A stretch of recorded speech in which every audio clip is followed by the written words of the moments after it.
Hello and welcome back to 30 Days to Learn Photoshop. This is day 11, eyedropper and colour sampler tools. My name's Ben Gribbin, and in today's lesson we are going to learn how to use the colour sampler and eyedropper tools, and we're also going to look at how to use swatches.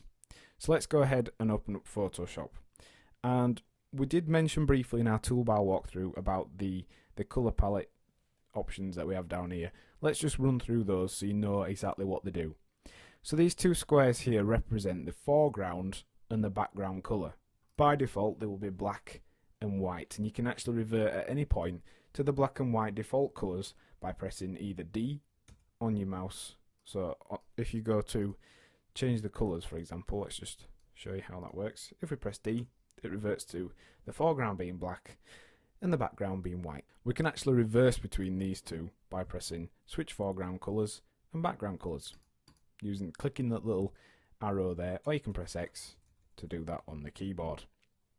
So in order to change the foreground and background colours, all you need to do is double click on that square, or single click, and it will open up the colour picker for the foreground colour. You can see that up there. That just reminds you, just in case you forget. So we can go ahead and use this bar here to change through the colours, and then we can use this box here to change through shades and tones of that colour. And we can go to black or white, as well as a very saturated version or a very murky colour.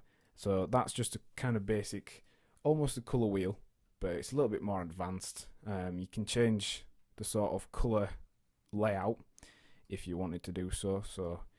You can set it to RGB, you can do it as LAB, and you can do it by hue, saturation, brightness, red, green or blue.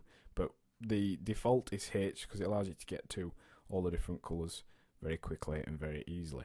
So let's practice. We're going to change the foreground colour to red. Just use the very top red, very saturated bright red. Press OK, and that selects that colour as your foreground colour. Now let's just reverse that so we can change the foreground colour again.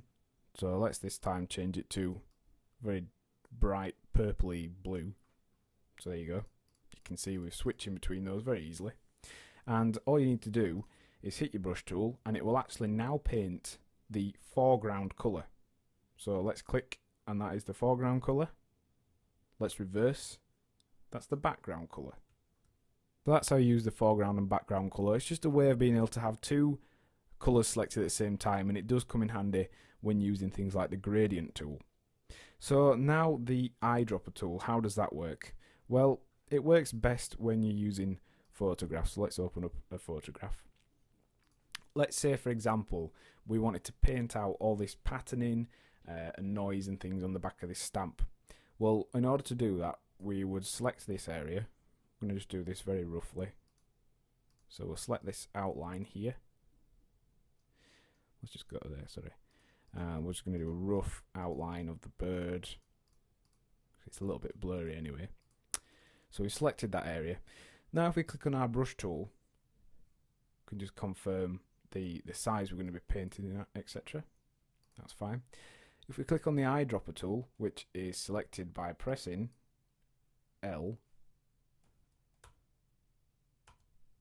I. If you click on I, it will select the eyedropper tool, and what this does is it selects the colour that is underneath the end of the eyedropping tool. Now, if you're not quite happy with the cursor there, you can actually press cap locks, and it'll give you this crosshair, which is a little bit more accurate, and then you know whichever colour is directly within the centre of that crosshair is going to be selected. So let's go ahead and let's select this kind of blue colour here. Now we can actually simply click, but if we click and hold, it shows us this preview.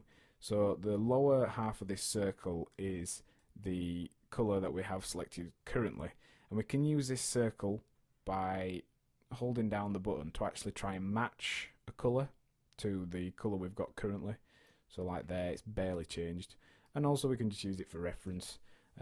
It does show you the colour you are currently selecting, but you'll notice the foreground colour does change as well as you're hovering over all the different colours. So that's a handy little feature. So by clicking, that will reset the foreground colour to whichever colour you have selected. And if you wanted to change the background colour, all you need to do is press Alt, and then same process, works exactly the same, but you'll notice now the background colour is changing. Now currently we've got the sample size to be 1 pixel, so if we zoom right into the maximum we can zoom in, when we use the eyedropping tool, it will be actually that colour or that colour. So you can actually pick the pixel colour. But sometimes, if you notice, all these pixels here, in real life, to the eye, would appear as basically a flat colour. But because they're in a photograph and because we can zoom right in, all these are a different colour, and we've got some really funny shades in there where you think it would be just blue, and that's from the noise from your camera. So what if we wanted to get a more average colour sample from here? Well, we can use the point sample under the options panel. If you click 3x3, let's go back into the grid size. If you click on 3x3, it will actually do an average of a 3x3 grid. So that would actually be 9 pixels. You can do a 5 pixel average. You can do a 11 pixel average. You can do a 31 or a 51 or a 101. So you're getting a real kind of average across the board colour sweep. Now that would be quite handy because here we have a lot of funny greens and all kinds of strange blue colours in there. So if we use 100 by 1, we're going to get a nice flat blue colour that is a nice cross representation of the area we've selected. So that would be good to allow us to then select a more generic general blue colour. Let's go and brush in this area like we said we would do then, and you can see that's a pretty decent match really overall for that stamp colour. So that's how you use the eyedropper to select colours out of an image, and how you are able to select cross samples that are bigger and smaller using point sampling. Let's do colour samplers now. So let's just remove that paint we did on there. If you click onto the eyedropping tool, and if you go onto colour sampler tool, it's accessed under the same shortcut. So if you press Shift and I, that will cycle through all those different samplers there. But we want the colour sampler tool, so it's the one with the crosshair on it. What this does is allows you to select up to 4 colours. So what we're going to do is we're going to show you why you do that now. And in general, it's probably more for web designs. So let's go and put colour sampler there. You can see it gives us a number on the sample, and then if we select one from within this space background, changes the number to 2, keeps the original one. Let's do one on this bluey background and one on our button there.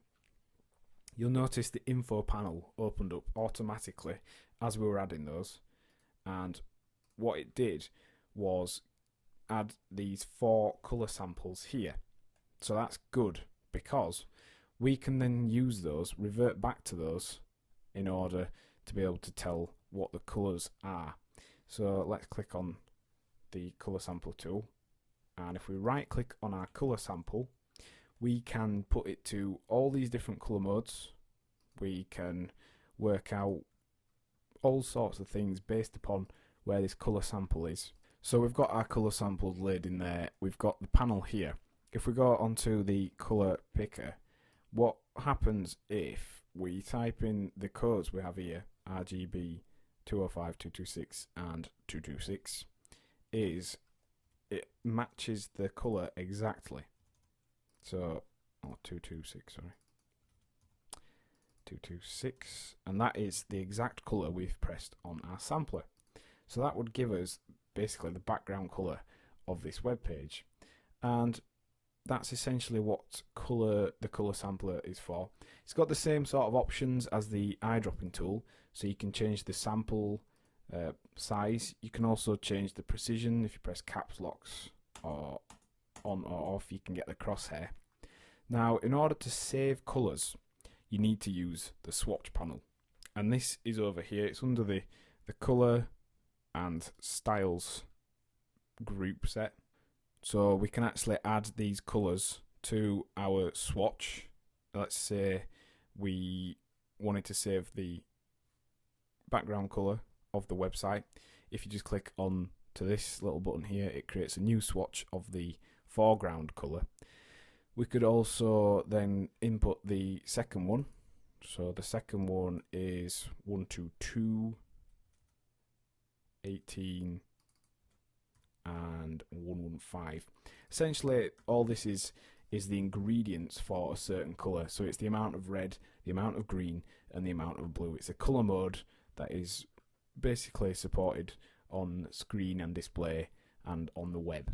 So we've inputted those colours, we've got the colour that's actually selected by that sampler, and we can add it to our swatch panel. So the swatch panel is a way of then being able to very quickly select the colour that we want. If we set both of these colours to just some random colours that we don't want, we could go and click over here. Let's say we want the background colour, we select that colour and we're able to paint that in. So that's why I use that, particularly on websites and things like that, because it allows you to create a colour palette and be able to switch between it very, very easily. In order to delete swatches, very easy. All you do is you can either press Alt and click on it and you see the icon changes to a pair of scissors. Unfortunately, there's no mass delete option for swatches, so you press Alt and click onto a swatch. That will delete it. You can then use those two colours there. And also you're able to load in different swatch palettes. There's lots already on the machine. There are operating system specific ones, Pantone colours, web colours, Windows colours. So that's a way of being able to switch between swatches. If you wanted to create a swatch from the foreground colour, you can do that very easily. Just let's say we want to select the kind of dark colour there. Click on that and you can see there's a button there, add to swatches. We can give it a name, so we could call this the banner bottom colour.